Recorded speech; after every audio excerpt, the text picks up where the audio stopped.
I'm curious, so do these elephants sleep like on their side? Yeah, basically they lay down on their side. They'll almost like a dog, just lay down, flop over on their side. Is the keeper like getting spooned by the elephant? Or is we're spooning the elephant? Or is it not quite? The keeper needs to be in the little corral as well, because they need to be fed just like a baby human during the night. So the keeper has to be there as well to get the milk bottles.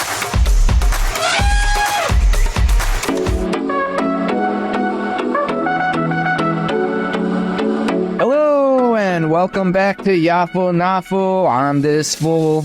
Well, actually, I'm Gelindo fool. And guess what? We're back here with Brother Anthony. And he's Brother Fool. He is back from his trip in Africa. How you doing, Brother Anthony? I am doing fantastic. What a wonderful, spectacular journey it was through. Let me stop you right there, because I have to know, did it rain at all while you were there? When it did, I blessed the rains down in Africa. Yes, thank God. That's all I've been dying to ask you. I did. Okay, all right. And I blessed them. Nice. Time to do some things that I never had. Nice, just like the song said. Like the song says. So, yeah, let's dig right into this, because before, on the last episode, we were talking about the trip and these adopted animals and stuff like that. But before we get to that, tell me more about just kind of the overview of the trip. Sure.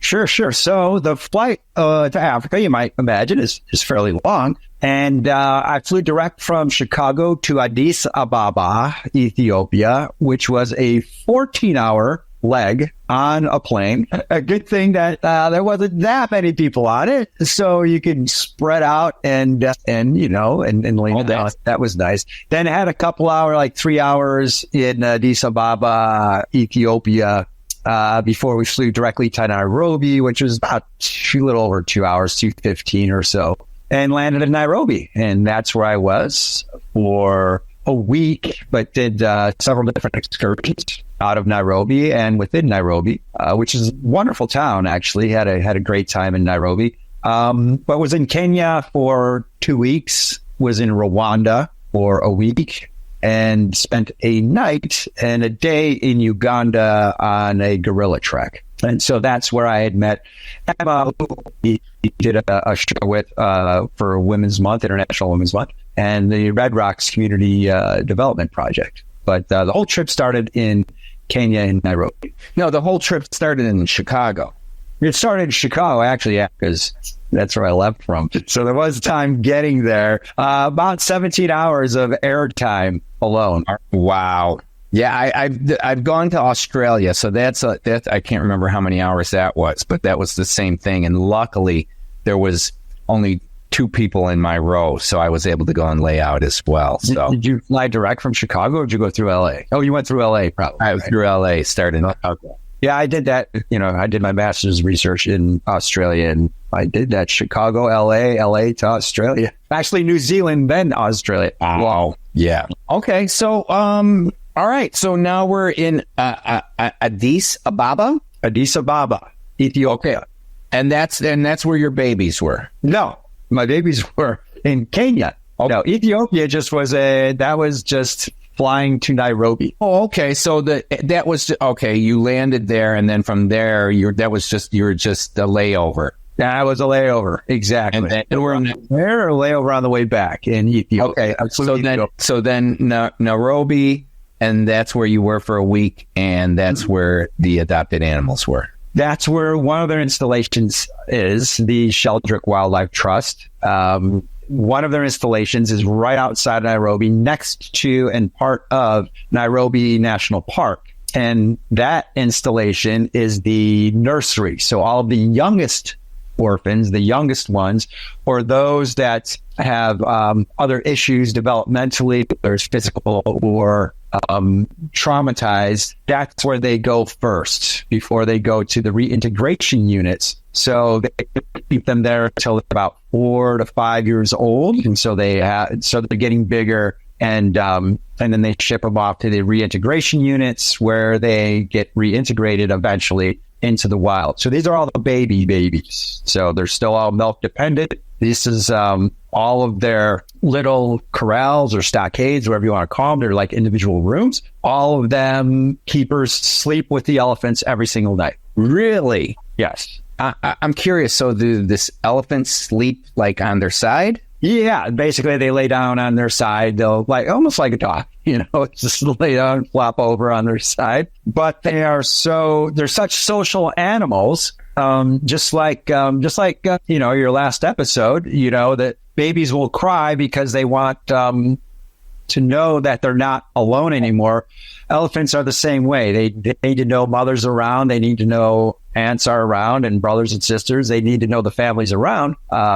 And so the human family is a very integral part of that development process. Wow. So is the keeper like getting spooned by the elephant, or is there spooning the elephant, or is it not quite? It's a pretty interesting visual. Well, I know that there's a little bunk right above the elephant that the keeper sleeps on, and another reason the keeper needs to be in the little corral as well is because they need to be fed just like a baby human during the night. So the keeper has to be there as well to get the milk bottles or whatever they might need. If the temperature drops, they put literally blankets on them because their mother is their body heat, during these developmental years. Right. And they stay really close to their mother or, one of their aunts or something like that to get body heat during the night.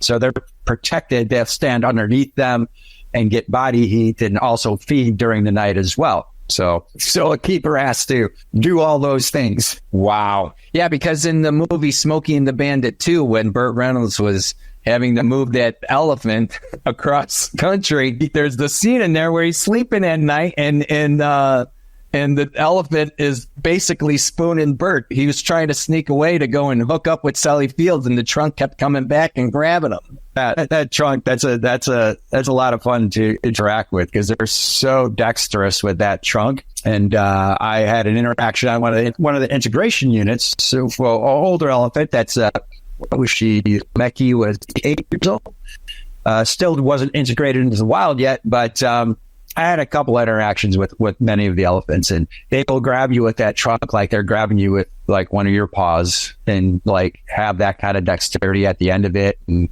it's like another arm. It's like an arm, and it's just so interesting to watch how they use this appendage coming off of their face. It's just brilliant. Wow. Really, really beautiful. Just this gorgeous interaction with these animals. And I just got to see all of my adopted babies across the integration units and at the nursery, which there's 5 there that I have. And just such wonderful interactions. And, they just... Was there anything that your expectations going there, were you shocked by anything, like whether it was good or bad, like, oh, wow, I can't believe that they went above and beyond, or, oh, I expected it to be more, but it was less? So in what aspect are you talking, like the... I don't know, because I went on, or the elephants' interactions, or the humans themselves, because, these are all good questions you bring up. So Indians are wonderful human beings. Okay. Just had a fabulous time everywhere I was, and my friend, everywhere we were, just lovely people, just smiling and love to interact and love to talk and love and converse and very curious and just really, really gentle and wonderful people. And the hospitality was just through the roof, to the point where Emma, again, who was on a previous show that we did, she and another couple people that she works with say that they try to emulate the hospitality of Kenyans because they're just so open, welcoming human beings that are just really... Sounds like a... Yeah, almost. They just bring you right in. Yeah, it was just awesome. It was great. We had a lot of conversations with Uber drivers and, and by the end, by my driver that took me the second day I went to the nursery, by the time we even got to the nursery, I was talking to his brother on the telephone because he's like, oh my God, Anthony, you got to meet my brother, Steve. Let me give him a call. And he's talking to Steve, and Steve's like, come over to my place. He had a little hard shop. Come over to my place when you're at the nursery. And that's where we went. We spent a couple hours just bullshitting with this. That is brilliant. Learning about their family, their village, how we learned to do the artwork. It was just like that. Stuff. Great stuff. And that's how they all were. I knew what Kenyans, every Kenyans from a lot of them that are in Nairobi, like they're from different tribes. And I knew who were all different people were from all around the country. This tribe, that tribe, this tribe, that language, they all have different languages. There's 46 recognized tribes and each one of them has a different language and they all communicate in Swahili, the common language, or English, which it previously being an English colony. So wonderful people. That is great to hear. That is awesome. That's just got to make you feel so much more comfortable and enjoy yourself. So absolutely. And obviously, Sicilian / Polish heritage. Right. I don't have the darkest skin in the world. I don't have the lightest. I'm not translucent like my Polish mother, but never felt threatened, never felt, so I'm saying I was a minority and never felt at all like I wasn't welcomed in a bar and bars I would go to or, went to different events and stuff like that. That was great. That's fantastic. That's great, man. Yeah. I mean, and because the pictures that you were sending me, and there was that one video of the elephant that you were with that I think was your adopted baby, right? It was giving you a lot of pictures of elephant. Well, it was a video and it was giving you kisses and you were just like, oh my gosh. And it was just yeah. Lameki actually was not one of the adopted. She became adopted that day. Oh, I walked up and she saw me and she walked up to me and just grabbed my head and just started like hugging and kissing me. Oh my God. One of the, and I don't know if it's, well, perhaps it is, so I'll toot my own horn because who the hell is going to do it? 3 different guides, one a Maasai, one, from another tribe. I forgot where he was from. 3 different guides on 3 different occasions looked at me and said, animals loved you. Like you can communicate with these animals and they just love you. Because they were just coming up to me. Like when I was at the giraffe place, sanctuary, the giraffes just came up and were licking my face. Okay, I started that because I put food in my mouth, just to be honest here. But then they just wanted to be like close and they weren't going anywhere else. And this Maasai guy was like, wow, like these animals love. And I was with him that morning in Nairobi National Park on a safari. And then we went to the nursery. That was the first time I was at the nursery. And by the end of the day, and I was goofing around with some warthogs at another place. And he's like, this is like, you're one of us who live out in the bush that spent all this time trying to develop relationships with animals. And you walk up and have a relationship with animals. And I said, that's because I love them. And they could obviously perceive that. And they know that. I'm not going to hurt them. I'm not going to do anything. And I'm an open person. And I took that as a compliment, but also a corroboration of how I like to live my life. Right. Whether it's with other species or I really don't see other species as other species. I see them as a continuum. Like we're just continuous species of everything, in our bigger group of organisms. Right. So anyway, that was really nice. And a lot of the babies, when I was at the nursery, came up to me and were sitting there in front of me. And I actually was calling one of their names, Naleku. And Naleku started wagging her tail. She's one of my babies too. She starts wagging her tail like a dog. No joke. No, I stop and she kind of stops. I reach out and touch her a little bit. She started wagging her tail again. I was like, oh, wow. It's so cute. Now, when you say you went and you adopted the new elephant, and I've not looked up yet, how much does it cost to adopt? Do you adopt you just chip in a certain amount, and then Obviously, these elephants take an extraordinary amount of money to raise and care, and there's fees and all this kind of, not fees, but like, all these people that, commit their lives to these elephants need to get paid as well, and they have families and so on. So the minimum per year is $50 US. Oh, and that will get you an adopted elephant. I give more per elephant. And right now, me and, like I said, a couple other people that have adopted are up to 19 elephants now, 2 rhinos and a giraffe. okay. Cool. I personally fund 12 or 13 of them, maybe 14. I forget right now. Okay. So at this sanctuary, this elephant sanctuary, and that's all that was there, was just the elephants. And one tiny little baby rhino, Raha, who now is part of the family as well. Okay. One of the people that I was with, the owner of this company that I went with because of my friend, he adopted Raha for the company. Okay. Tiny little baby rhino. Who's she's a little bit stunted. Her story. She was found being attacked by hyenas, and her back end was being eaten. Yes. So she has no tail, and her hind end had to be rebuilt. And so she was on liquids for quite a while, and then she was afraid to eat because to pass anything solid was very, very painful. So she's stunted, but because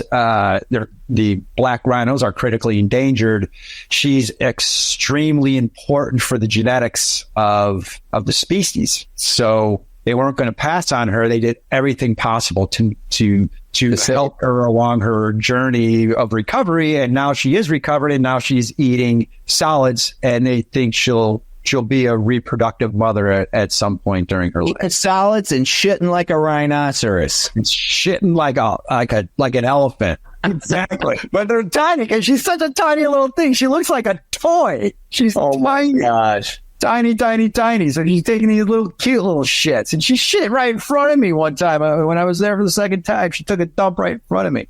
Beautiful. And you know what she did? She stepped up a couple feet, and she did the dog thing and started kicking with her eyes. Oh, my. It's like, what the fuck? I was hysterical. It was awesome. It's so cute. Very cute. So, was then in Nairobi, was it just the elephants that you saw there? Did a couple excursions, a couple of safaris, which we can maybe cover on another one. Went to Nairobi National Park. That was just a short morning safari before we went to the nursery, and then a giraffe sanctuary. Did a couple of city excursions, went to a couple of well-known kind of club kind of places. Let's go back to since we're on animals, let's go back to the giraffe sanctuary. Mm-hmm. So this sanctuary, how many giraffes were in this sanctuary? Do you know? Like around? There were, I think, 8. Not all of them were visible. They had a pretty big area to wander around. And the reason this sanctuary exists is because all of the subspecies of giraffe are endangered, and some are critically endangered. There's only roughly like 117,000 giraffes left in the wild. So every giraffe, again, is important, just like every elephant. There's less than 200,000. Only 117,000. That's it. Thousand. They are poached like you wouldn't believe. Giraffes are. So on this sanctuary, there's how many again? I think there was around 8 to 10 of them. The sanctuary specifically is trying to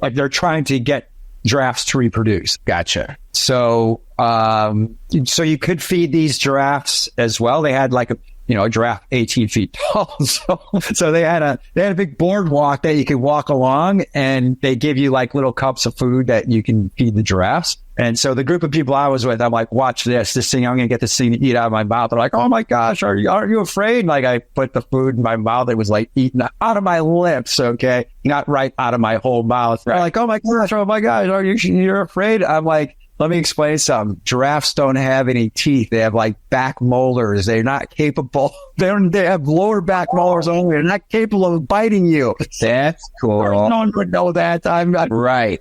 Right. Like they're not capable. So don't worry about it. All they're doing is eating with that long tongue of theirs and those big old lips, which are very soft. And I think I sent you that picture of the giraffe. You did. You sent me that picture. Yeah. So, okay, that gives everybody a better idea of how that's kind of set up. Now, the danger of being close to a giraffe is they swing that big old head. So giraffes fight with their heads and their necks like big old sledgehammers. Okay. So those things, and if they swing that thing, and so they're known to headbutt, and there was signs all over the sanctuary saying, "Beware, giraffes will headbutt you." And will they headbutt a giraffe? Like, will they headbutt you because they're being playful or they feel threatened? both? Okay. So I had one that, like I saw the corner of my eye, that was going to nudge me and took like a little swing, and I ducked because I would have been flattened. Oh. And, but then I stood back up and then it leaned in and like I petted on its face and on its neck and stuff, and it was, it wasn't trying to hurt me or anything like that. It just knocked me off the catwalk. But very, very, giraffes obviously are huge animals. They could, like lions don't mess with giraffes because one giraffe kick would rip a lion in half or set it like 30 feet down the road. Interesting. I didn't know that. I always thought that the lion would be attacking the giraffe. No, lions don't attack giraffes. They don't attack adult elk. Now, baby giraffes, they'll try to get at. Okay. But there's actually a video out there, I think from Kruger National Park in South Africa, of a mother giraffe that was protecting her young and just stomped the shit out of a lion. Stomped it. Just pounded it into the ground with its feet. Just pow, pow, pow. Pounded it until the lion was just flattened this lion. Wow. Yeah. That's very, very, you're 18 feet tall and that big, like tons and tons of muscle. That's a lot of power. Right. So those giraffes are, they're really, and it's unfortunate again that, every subspecies is endangered or critically endangered. So, they're in danger out there from hunters, poachers, both? Both. I don't know. I don't have statistics on that. Most of it, my understanding, is poaching for either pelts or horns. There's horns on their heads. And so poaching is still an issue. Even the most protected parks, you still get people out there trying to make money. There's a more fundamental reason why people are poaching. And so is the country, are they trying to, like with the silverback gorillas, trying to subsidize those poachers and give them money to stop poaching? I don't know about Kenya, what the situation in Kenya is.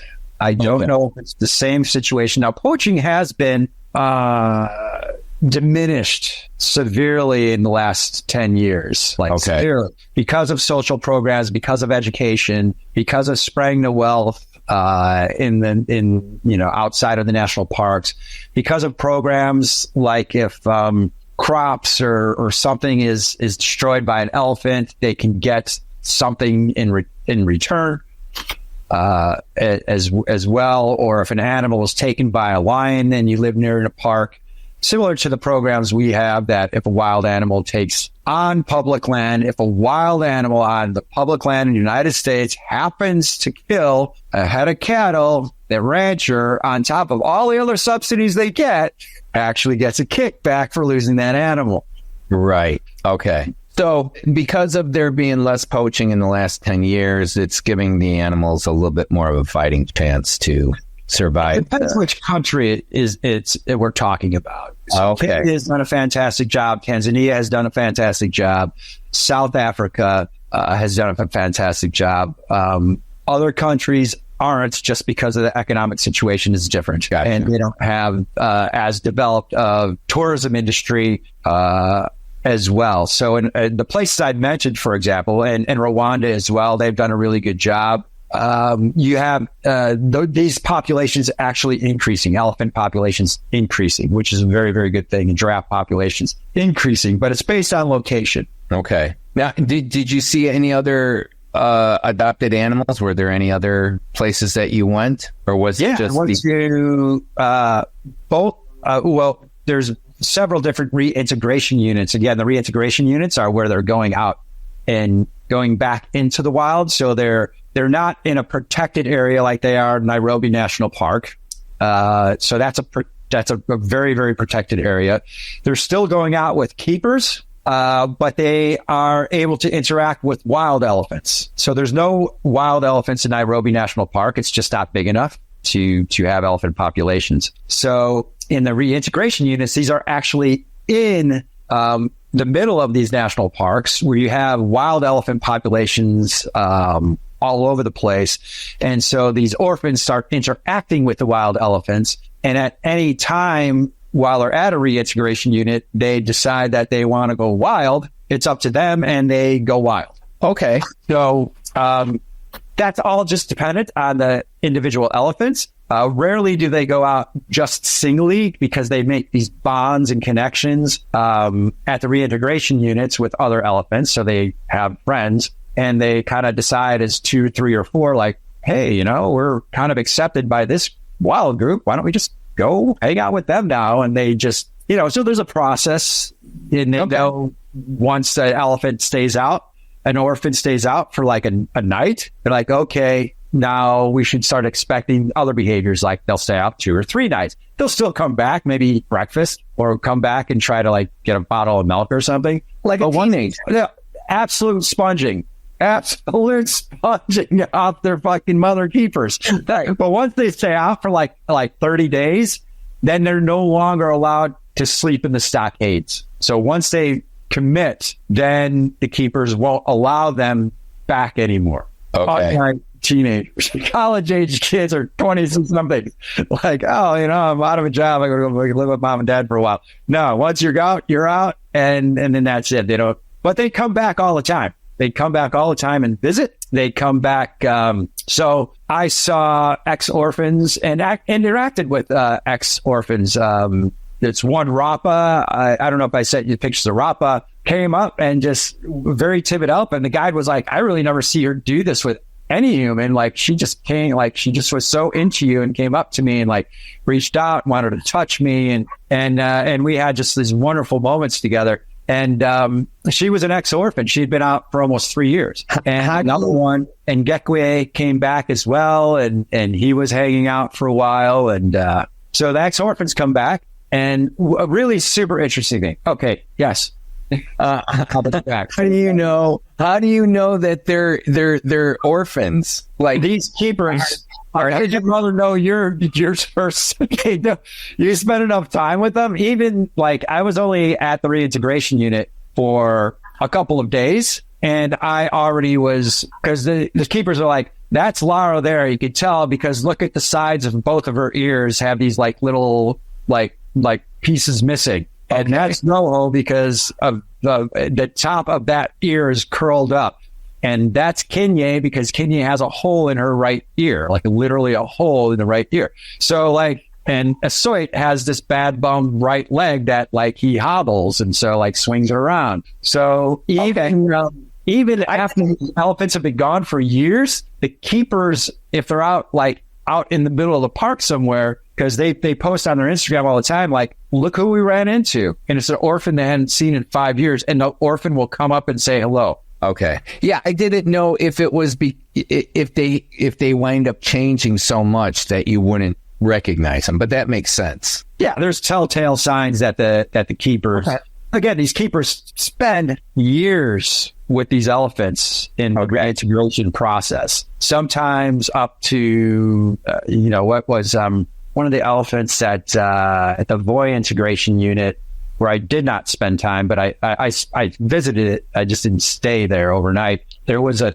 13-year-old elephant before she actually went into the wild and got there at like 4 years. It was there 9 years before deciding to go into the wild. Okay. So spend that much time with any animal and you start to recognize the differences. Okay. Or how to identify them. Right. So really, and it's just, it's just so heartwarming to see all like my babies and, not just read about them all the time. And if you adopt them, they send you updates on your babies all the time. and your orphans and let them know how they're doing and who they're interacting with and what mischief they're up to and all this kind of stuff. And just to see them all live and walking up to you and walking by you and even the ex-orphans several times just walked right up to me and like stood right next to me. And I was like, oh, hi, how you doing? And having and these weren't even the biggest elephants, right? They're just still like adolescents at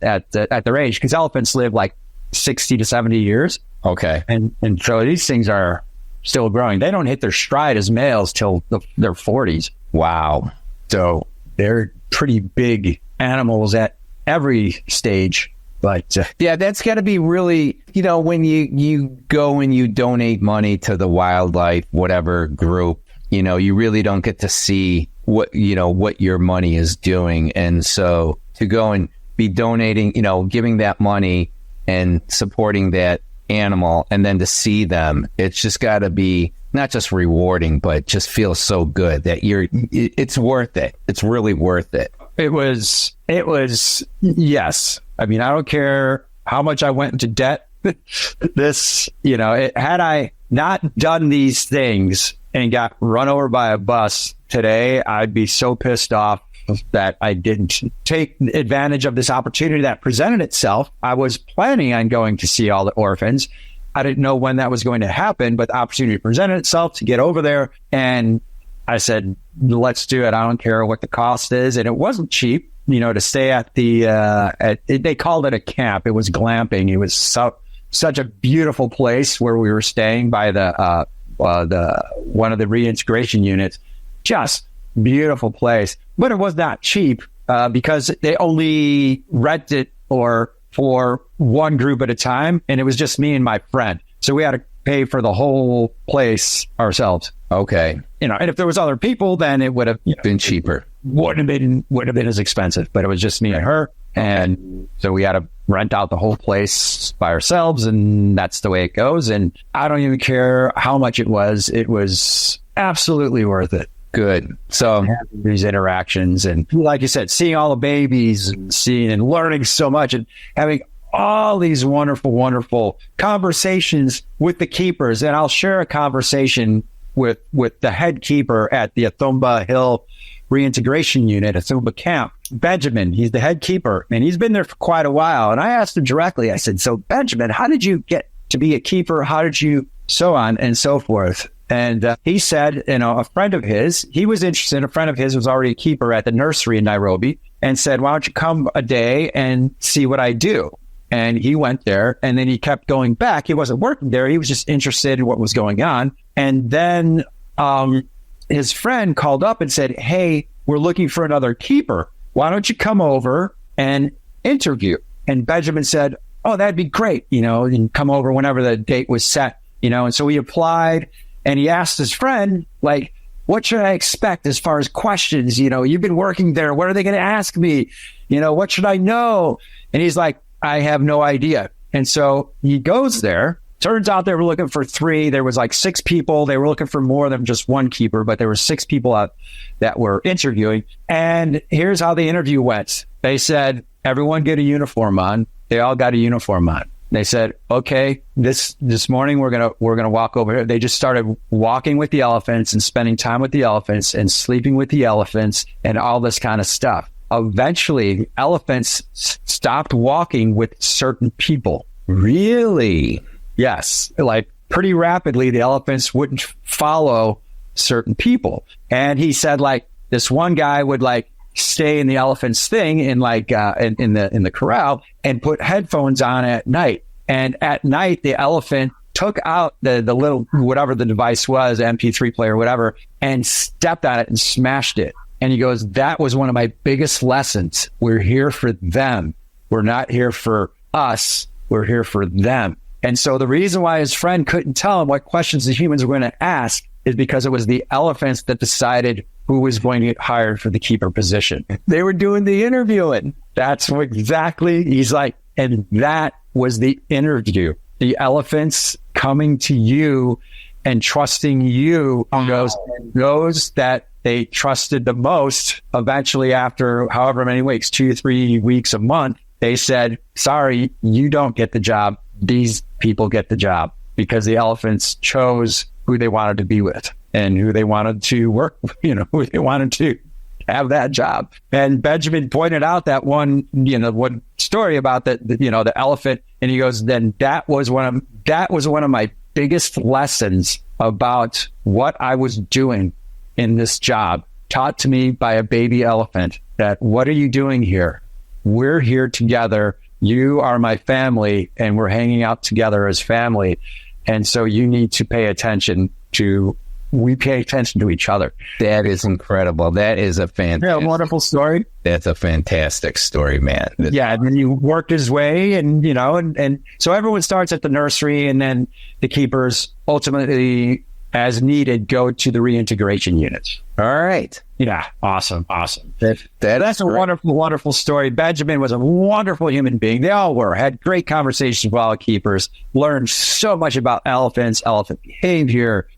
Oh my gosh. You just went on and on and on. Just lovely experience. The whole Kenya experience was awesome, and we should definitely talk more about it in the future. Okay. All right. Well, that's pretty good. That's a lot of info you just gave us on